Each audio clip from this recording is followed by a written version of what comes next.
France 24's Philip Turle was listening to that speech from outside the Senate. Philip, applause taking place in that room. Clearly, lawmakers very happy with what they heard. Boosting Franco-British military ties was part of that speech, and the war in Ukraine also managed to creep in.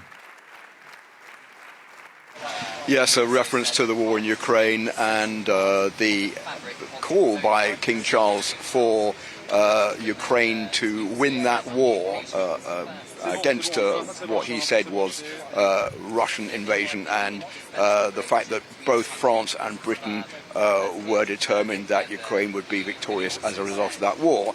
King Charles also underlining Britain and France's involvement in NATO, in the G20, in the G7, the fact that France and Britain are both permanent members, one of the 5 permanent members of the UN Security Council.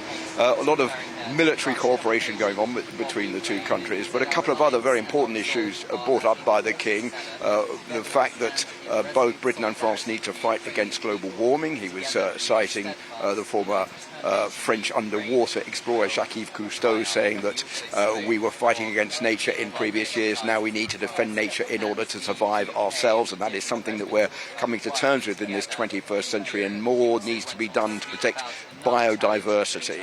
Another very important issue, but a lot was said about improving Franco-British relations and the strong link between the two countries, the fact that millions of British people live in France and millions of French live in Britain, and they've decided to permanently live their lives there, and that was providing enormous benefits as far as cooperation between the two nations is concerned. And a look back to all the involvement by other members of the royal family, lots of tributes to his late mother, whom he described as the golden thread linking France and Britain together, and her efforts to support the Entente Cordiale, which has come up to its 120th anniversary next year. She was here in 2004 to celebrate the 100th anniversary, and a look back to the involvement of his father, King George VI, joining with General de Gaulle when General de Gaulle came to England to set up the resistance movement during the Second World War. So a lot of